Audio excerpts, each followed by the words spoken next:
Are you authentic? Are you? Are you authentic? Do you claim to be authentic? Are you an authentic person? Well, if you're an authentic person, or at least wondering if you are, you might want to sit through this little tiny topic that I'm going to share with you.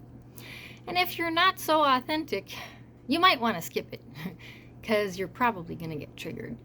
And I'm just being realistic because you'll see why. And you'll see why. Now, what I want to share has nothing to do with judgments. It has a lot to do with personal experience and life experience and observation and a lot of stuff. So, authentic self. What is the authentic self? A lot of people claim that they're authentic people. Most of those people, I would say, don't know their true selves or their authentic selves. Authenticity requires vulnerability. So if you're not able to be vulnerable in the world, you're probably not authentic to the world. Now, that doesn't mean you don't know yourself, but that doesn't mean that you present your authentic self to the world, because authenticity does require vulnerability. Now, why is that, you say? Because vulnerability and authenticity requires shadow work.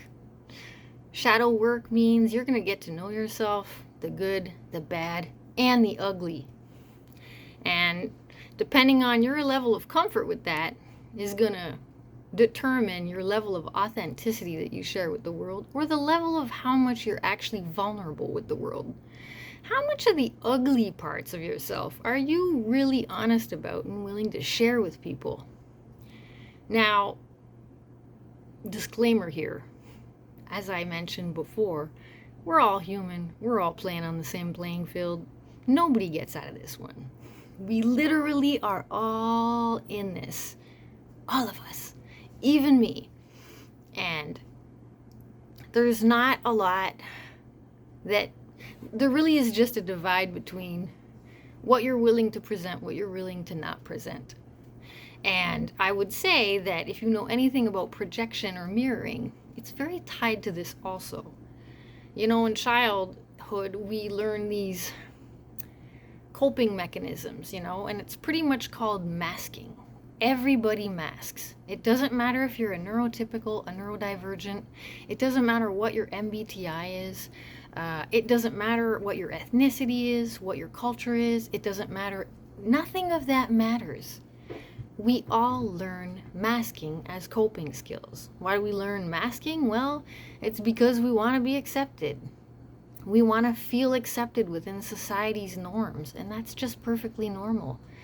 Now, here's another tidbit. A lot of our masking is passed down or created by generational trauma. It's just generational. And like I said, we're all in it. No one gets out of this one. So, it's easier to just try and release judgments on this one and to not get hung up on triggers or stuff we don't like to hear. Now, I would say most people do mask their authentic selves, and it makes sense to why. Your authentic self sucks. It's the good, it's the bad, it's the ugly. It's the real you. It's the you that you don't want people to see. That's your real self. Now, I'm talking about personality here and not the soul self that's running the show.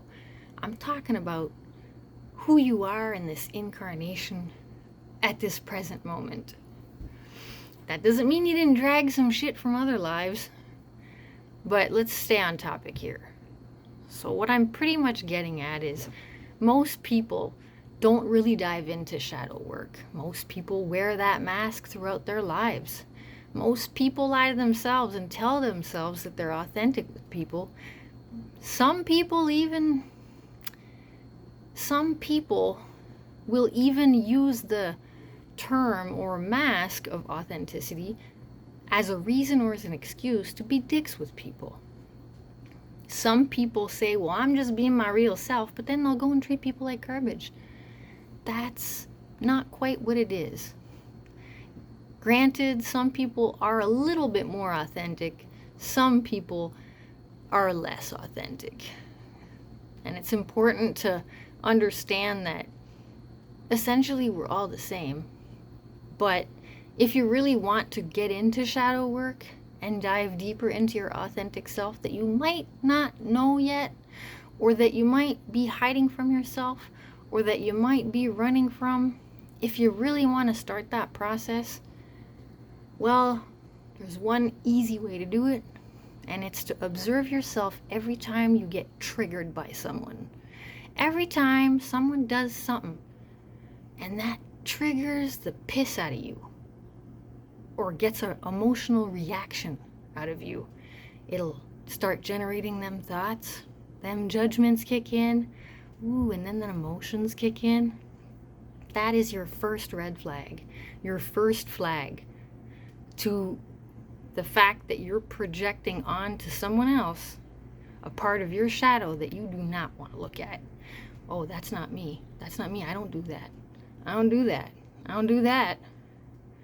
Well, I got news for you. There's either a direct mirror with that reaction, or it's a direct opposite mirror with that reaction.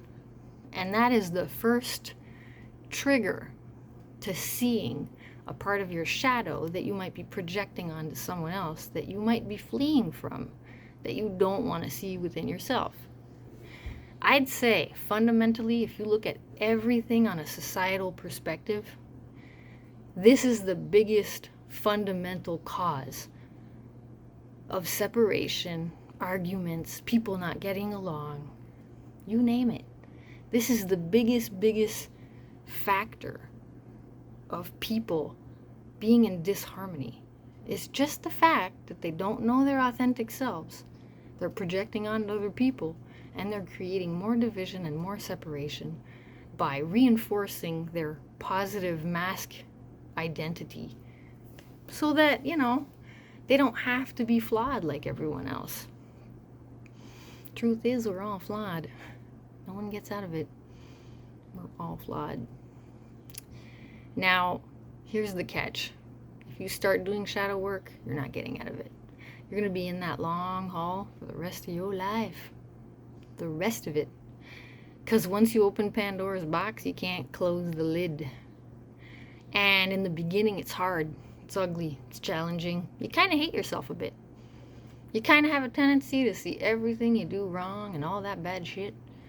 And then there's that phase where you're trying to find the root cause within childhood of what actually caused it. And even if you do find the root cause, it's not going to change anything. It's not going to change much. What really helps is just facing that part of yourself and looking at it and seeing that it really isn't that bad and that tons of other people are like that. And then when you move on from it and you move forward and you pass through that challenge, it gets easier when you're around other people.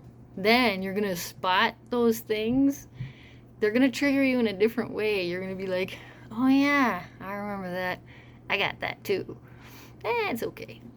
And your relationship with people gets a lot easier because essentially your relationship with yourself gets a lot easier. So if ever you have trouble getting along with people, a lot of the times, if you have a lot of judgments, a lot of criticizing and stuff like that, it's just part of yourself that you don't get along with. That's all it really is. And once you get along with yourself, the good, the bad, and the ugly, well, you're free to share it with the world. And you're free to also accept other people within their good, bad, and ugly selves.